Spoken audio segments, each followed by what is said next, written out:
Good morning student, good morning. Myself Kailash Chotiya. मेरा नाम कैलाश चोटिया है। जैसा कि बच्चों आप मेरे से परिचित हैं और जो हमारा रघुनाथ स्कूल जो रतनगढ़ का सबसे बेस्ट स्कूल है, सबसे अच्छा स्कूल है, सबसे फेमस स्कूल है, उसकी ओर से आपको घर बैठे ऑनलाइन क्लासेज उपलब्ध करवाई जा रही है।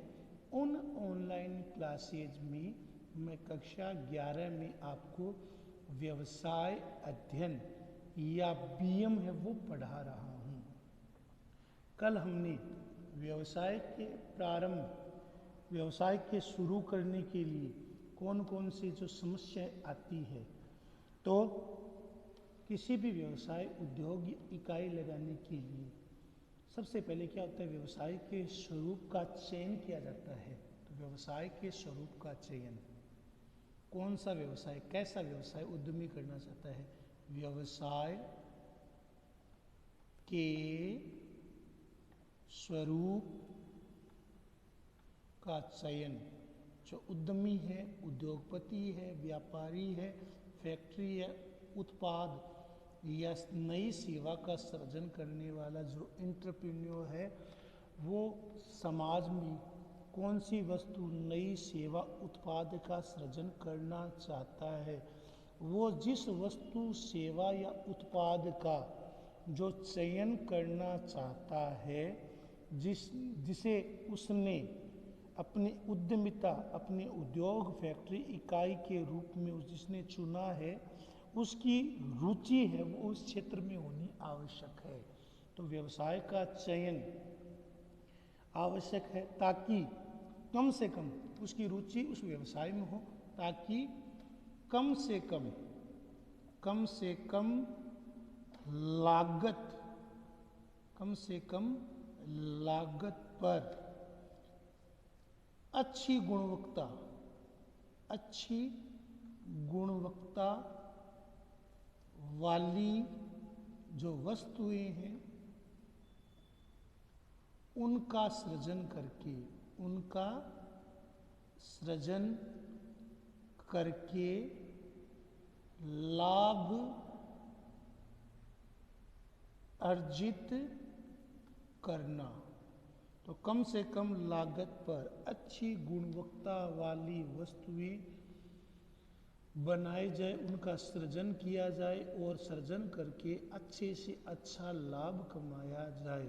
तो व्यवसाय के स्वरूप का चयन का मतलब क्या है, तो किसी भी उद्यमी को जो नया व्यवसाय शुरू करना चाहता है, तो उसे उस व्यवसाय की प्रकृति, उसके प्रकार पर ध्यान देना चाहिए। यदि कोई उद्यमी वृहद स्तर पर, बड़े स्तर पर उत्पादन करना चाहता है, तो उसे ज़्यादा जोखिम उठाने होंगे। यदि कम स्तर पर, लघु स्तर पर उत्पादन करना चाहता है, तो उसे कम जोखिम उठाने पड़ेंगे।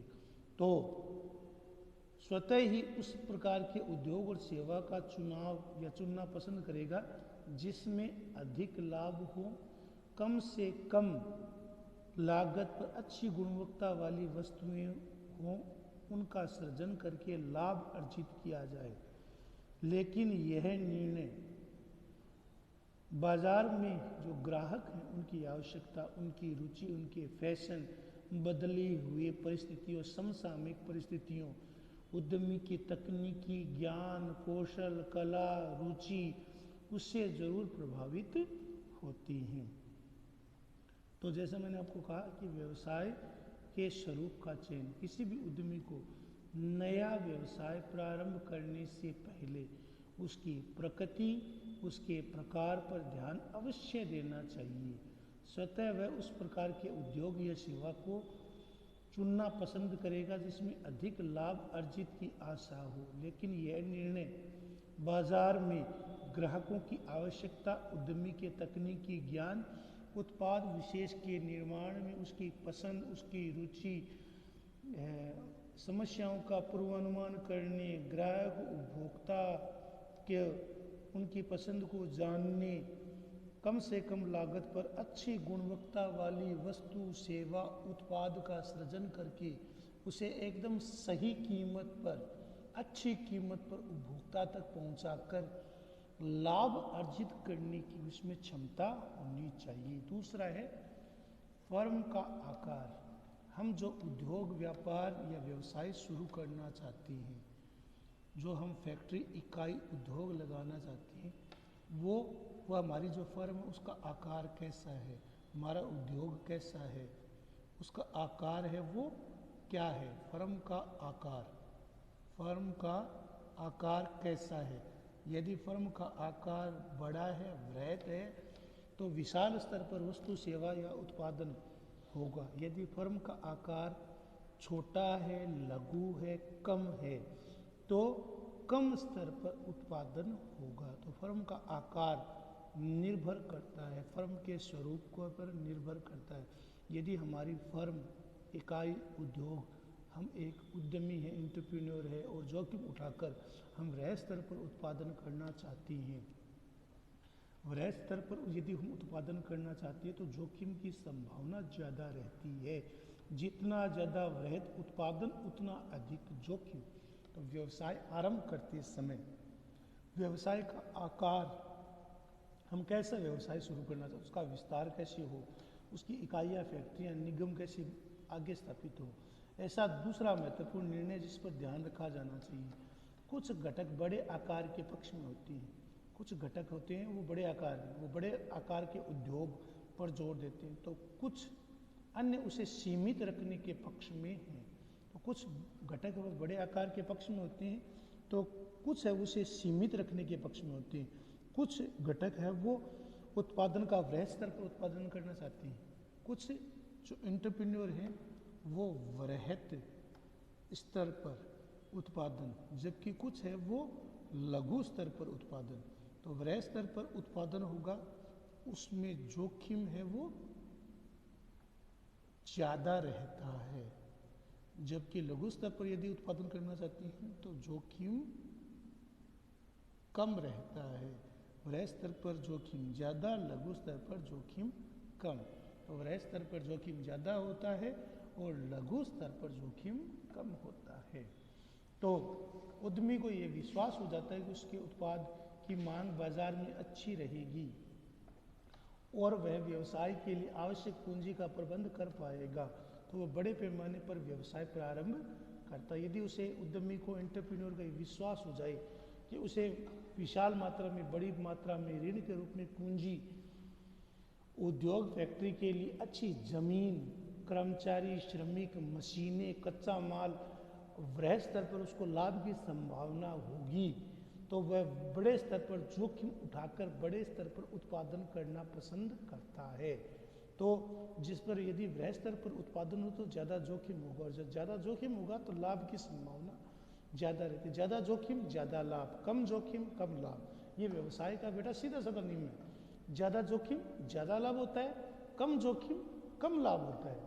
तो व्यवसाय के लिए यदि वह आवश्यक पूंजी का प्रबंध कर लेता है तो बड़े स्तर पर, बड़े पैमाने पर वह व्यवसाय प्रारंभ है वो कर सकता है, बड़े स्तर पर वो उत्पादन है वो शुरू करेगा। यदि बाजार की दशा अनिश्चित है, यदि बाजार की दशा अनिश्चित है, जोखिम अत्यधिक है, तो यदि जोखिम की संभावना बहुत ही ज़्यादा है, ऐसे स्तर पर, ऐसी स्थिति में वह लघु स्तर पर उत्पादन करना पसंद करेगा, क्योंकि वृहद स्तर पर जिसमें बाजार में ज़्यादा जोखिम है, ज़्यादा रिस्क है, अनिश्चितता है, मांग में कमी है, ग्राहकी कम है, तो वह लघु स्तर पर उत्पादन करना पसंद करेगा। लेकिन जब वृहद स्तर पर उत्पादन होता है उसमें जोखिम ज़्यादा रहता है लेकिन लाभ भी ज़्यादा होता है, और लघु स्तर पर जोखिम कम है तो प्रॉफिट भी कम है। ध्यान में रखना है। स्वामित्व के स्वरूप का चुनाव। तीसरा है, यदि हम कोई व्यवसाय शुरू करना चाहते हैं, यदि हम उद्यमी के रूप में कोई व्यवसाय शुरू करना चाहते हैं तो स्वामित्व के बारे में भी अलग अलग स्वरूप है। स्वामित्व के स्वरूप का चुनाव। तीसरा क्या है? स्वामित्व के स्वरूप का चुनाव। स्वामित्व के स्वरूप का चुनाव आवश्यक है। स्वामित्व कैसा है, वो व्यवसाय कैसा है, एकांकी है, अकेला एंटरप्रेन्योर उसे शुरू कर एकांकी है, संयुक्त है, या कई एंटरप्रेन्योर ने मिलकर उसे शुरू किया है, या साझेदारी में, पार्टनरशिप में। तो किसी भी व्यवसाय को शुरू करने के लिए उसके स्वामित्व के स्वरूप का चुनाव करना पड़ता है। यदि हम खुद स्वयं एंटरप्रेन्योर है और नई वस्तु, नई सेवा, नया इकाई का सृजन करना चाहते हैं, खुद अपनी पूंजी जुटाते हैं, रिस्क उठाते हैं, जोखिम उठाते हैं, तो उसे हम एकांकी व्यापार कहते हैं। उससे होने वाला जोखिम, उससे होने वाला लाभ है, वो सारा का सारा हमारा होगा, और यदि हानि होगी तो भी वो हमारी होगी। तो या हम एक एंटरप्रेन्योर के रूप में संयुक्त उद्यम, कई लोगों के साथ मिलकर साथ में कोई व्यवसाय या उद्योग इकाई शुरू करना चाहते हैं, तो स्वामित्व के संबंध में संगठन का स्वरूप कैसा हो, वो व्यवसाय एकांकी है या पार्टनरशिप में है या संयुक्त पूंजी कंपनी का हो सकता है। तो एंटरप्रेन्योर के रूप में कोई भी व्यवसाय है वो एकांकी हो सकता है, संयुक्त हो सकता है, साझेदारी में हो सकता है, एकल हो सकता है, वृहत हो सकता है, पार्टनरशिप में हो सकता है, एकांकी हो सकता है, संयुक्त हो सकता है, वो साझेदारी के रूप में हो सकता है। तो उपयुक्त स्वामित्व स्वरूप का चुनाव, पूंजी की आवश्यकता, कि पूंजी की कितनी आवश्यकता है, स्वामियों का दायित्व, लाभ का विभाजन कैसे है, औपचारिकता पूरी करनी पड़ती है, व्यवसाय की निरंतरता कैसी है, हित स्थानांतरण कैसा है, आदि पर निर्भर करता है। तो उपयुक्त स्वामित्व स्वरूप का चुनाव पूंजी की आवश्यकता पर निर्भर करता है, स्वामित्व के दायित्व पर निर्भर करता है, लाभ का विभाजन है। यदि हम लाभ स्वयं उठाना चाहते हैं, जोखिम उठाना चाहते हैं, हमने पूंजी जुटा ली है, वृहद स्तर पर उत्पादन करना चाहते हैं, तो वो एकांकी व्यापार है। यदि हमें जोखिम उठाने की इतनी सामर्थ्य नहीं है, यदि हम साझेदारी में कई एंटरप्रेन्योर मिलकर साझेदारी में व्यवसाय शुरू करते हैं, तो उस व्यवसाय को हम साझेदारी व्यवसाय कहते हैं। संयुक्त पूंजी उपक्रम, जिसमें कई साथ मिलकर अपनी पूंजी लगाते हैं, एक कंपनी खोलते हैं और वस्तु सेवा उत्पादन करते हैं। तो उपयुक्त स्वामित्व के स्वरूप, पूंजी की उपलब्धता, आवश्यकता, स्वामित्व के दायित्व, उसके लाभ का विभाजन कितना है, कितनी औपचारिकता है, व्यवसाय की निरंतरता कितनी है, कितना हित स्थानांतरण आदि पर निर्भर है, वो करता है। व्यवसाय उद्यम का स्थान, जहाँ पर हमने व्यवसाय शुरू किया है, वो शुरू करने वाली जगह वो बहुत महत्वपूर्ण होती है। तो उद्यम का स्थान, वो व्यवसाय शुरू करने वाली, इकाई शुरू करने वाली, फैक्ट्री लगाने वाली जो जगह है वो बहुत महत्वपूर्ण हो जाती है। वह स्थान कैसा है, लोकेलिटी में है, आउट एरिया में, इंडस्ट्रियल एरिया में है, शहरी आबादी के नज़दीक, हाईवे पर है, सुपर हाईवे पर है, वहाँ पर परिवहन की सुविधा कैसी है, इस संबंध में किसी भी त्रुटि का परिणाम ऊंची उत्पादन लागत हो सकती है, उसी प्रकार के उत्पादन निवेशकों की प्राप्ति से असुविधा हो सकती है, ग्राहकों को अच्छी सेवा देने में कठिनाई के रूप में होगी। तो इसके लिए हमें क्या करना चाहिए, उद्यम के स्थान का चयन, उद्यम का स्थान कैसा है, तो उद्यम का स्थान हमारा कैसा हो, जहाँ पर हम उद्यम इकाई, उद्यम का स्थान, हमारा उद्यम कैसा है, हमारे उद्यम की इकाई का स्थान कैसा है, वो जगह कैसी है, वो शहर की आबादी, इंडस्ट्रियल एरिया में आबादी, आवासीय कॉलोनी के पास है, या वो शहर से बाहर है, वहाँ पर परिवहन की सुविधा कैसी है, वो हाईवे पर है या सुपर हाईवे पर है, वहाँ पर कच्चे माल की उपलब्धता कैसी है, वहाँ पर पूंजी की उपलब्धता कैसी है, इसके साथ ही वहाँ पर बिजली की दरें कैसी है, इन सब बातों पर निर्भर करते हैं। यदि वहाँ पर यदि ज़मीन की कीमत ज़्यादा है, बिजली की दरें ज़्यादा है, तो लागत अपने आप में बढ़ जाएगी, और वो लागत बढ़ने से क्या होता है, उससे हमारा लाभ प्रभावित होता है। यदि उद्यम का स्थान अनुकूल है, अच्छा है, योग्य है, समर्थ है, बिजली की दरें कम है, उत्पादन की स्थितियाँ अनुकूल है, तो लाभ भी ज़्यादा होता है। तो उद्यम का स्थान बहुत ज़रूरी है। इसके स्थान पर चुनाव करते समय कच्चे माल की उपलब्धि कैसी है, हमें कच्चे माल है वो कैसे मिल रहा है, वहाँ पर श्रम की उपलब्धता कैसी है, वहाँ पर बिजली की आपूर्ति कैसी है, बैंक सेवा कैसी है, वहाँ पर यातायात या परिवहन की सुविधा, संप्रेषण, जिसे हम कम्युनिकेशन कहते हैं, कम्युनिकेशन किसे कहते हैं, दो या दो से अधिक लोगों के बीच विचारों का, तथ्यों का, भावनाओं का, सूचनाओं का आदान प्रदान कैसा है, भंडारण, गोदाम आदि की व्यवस्था कैसी, इन चीज़ों पर महत्वपूर्ण विचारणीय प्रश्न है। तो मैंने जैसे आपको कहा कि कच्चे माल की उपलब्धि, इसके अलावा उस स्थान का चयन, वहाँ उस स्थान कैसा है, वो शहरी आबादी, आवासीय आबादी, परिवहन की दृष्टि से उपयोग है या नहीं है, हाईवे सुपर हाईवे पर है, वहाँ पर कच्चा माल की उपलब्धि कैसी है, वहाँ पर श्रम सस्ता है महंगा है, बिजली की दरें सस्ती है महंगी है, बिजली की आपूर्ति कितने घंटे हो रही है, वहाँ पर बैंकिंग सुविधा कैसी है, एटीएम सुविधा कैसी है, वहाँ पर परिवहन यातायात की सुविधा कैसी है, संप्रेषण क्या है, दो व्यक्तियों, दो या दो से अधिक व्यक्तियों के बीच में विचारों का, तथ्यों का, सूचनाओं का, भावनाओं का, सहयोग का समन्वय है, वो उचित समन्वय होना जरूरी है। भंडारण कैसा है, गोदाम की व्यवस्था कैसी है, ये सब चीज़ें हैं वो उद्यम के स्थान को निर्धारण करती है। प्रस्थापन की वित्त व्यवस्था, पांचवा क्या पॉइंट हमारा, प्रस्थापन की वित्त व्यवस्था। हमने वस्तु का उत्पादन कर दिया है, वस्तु उसकी लेबलिंग, पैकेजिंग, ब्रांडिंग कर दी है। अब उस वस्तु सेवा उत्पाद को हम दूसरे स्थान पर, दूसरी फैक्ट्री या दूसरे दुकानों पर उसे बेचने के लिए उस स्थान से यातायात की सुविधा कैसी है, प्रस्थापन के लिए हमें वित्त की व्यवस्था कैसी है, प्रस्थापन की वित्त व्यवस्था। यदि हम उस स्थान से उस वस्तु को भेजना चाहते हैं तो हमारे पास वित्तीय स्थिति कैसी हो, प्रस्थापन की वित्तीय व्यवस्था कैसी हो। प्रस्थापन की वित्तीय व्यवस्था यदि अच्छी है तो प्रस्थापन आसानी से होगा। वित्त व्यवस्था से अभिप्राय क्या है, प्रस्थापित व्यवसाय को प्रारंभ करने और उसकी निरंतरता के लिए आवश्यक पूंजी की व्यवस्था करना है। वित्त व्यवस्था का अभिप्राय क्या है, यदि हम व्यवसाय को शुरू करना चाहते हैं, व्यवसाय को प्रारंभ करना चाहते हैं, यदि हम कोई व्यवसाय, उद्योग, इकाई, निगम, फैक्ट्री लगाना चाहते हैं तो हमें, आपको पता है, पूंजी की आवश्यकता पड़ती है। यदि हम भूमि जमीन खरीदना चाहते हैं तो पैसे की आवश्यकता है, यदि प्लॉट लेना चाहते हैं तो पैसे की आवश्यकता होती है, श्रमिक कर्मचारी को रखना चाहते हैं तो पैसे की आवश्यकता होती है, यदि कच्चा माल खरीदना चाहते हैं पैसे की आवश्यकता होती है, यदि हम मशीनरी, भारी मशीनरी के खरीदना चाहते हैं तो वित्त की व्यवस्था हमारी कैसी है। तो प्रस्थापन के लिए यदि हम कोई वस्तु सेवा उत्पादन बनाने के लिए कोई फैक्ट्री, इकाई, निगम, यदि हम कोई फैक्ट्री, इकाई, निगम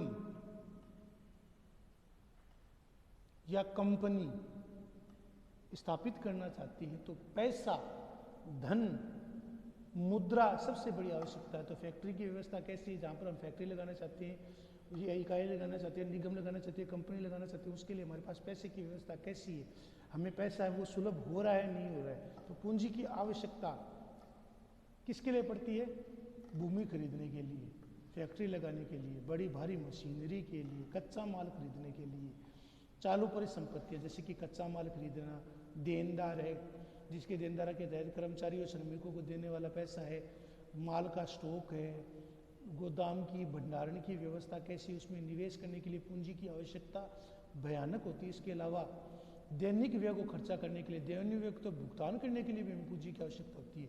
तो भयंकर या बड़ी मात्रा में पूंजी की उसकी आवश्यकता होती है। पैसा आवश्यकता, बिना पैसे के कोई भी व्यवसाय, उद्योग नहीं चलाया जा सकता।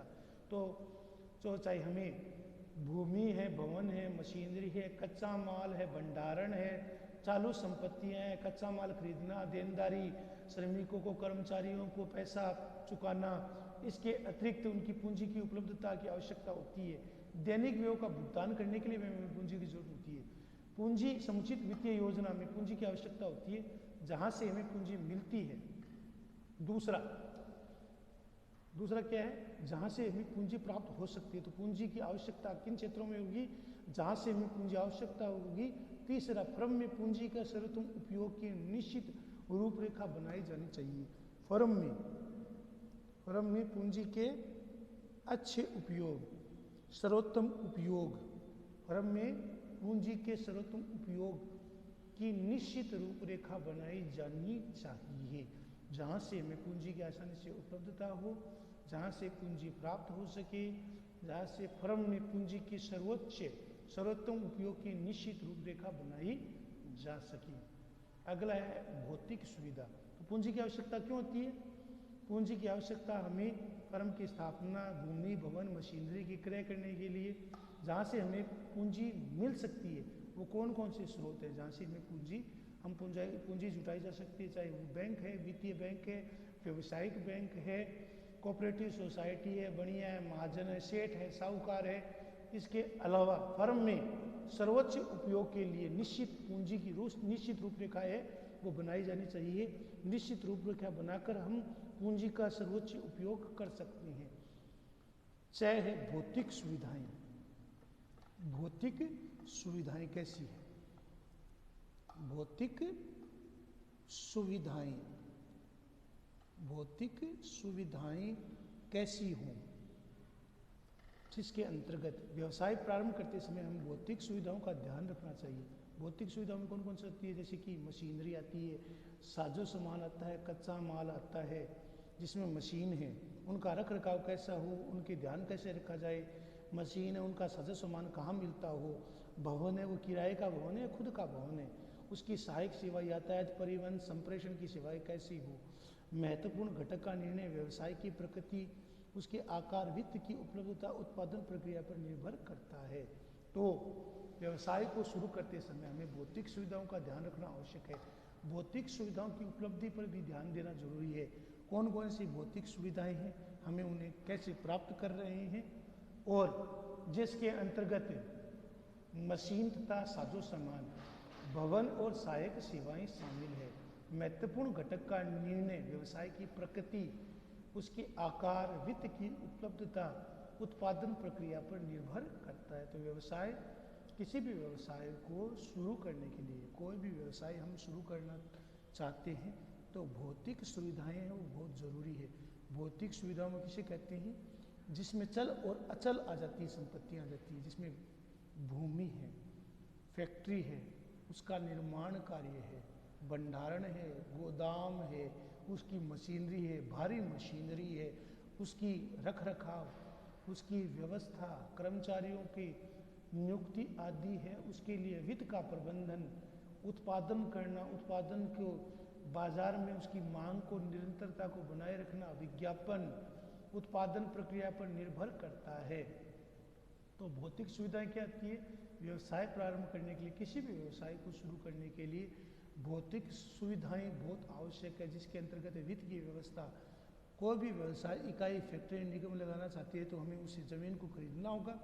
यदि ज़मीन हमारी खुद की है तो वहाँ पर फैक्ट्री लगानी होगी, निर्माण कार्य करना होगा, साजो सामान लाना होगा, कच्चा माल लाना होगा, भारी मशीनरी लानी होगी।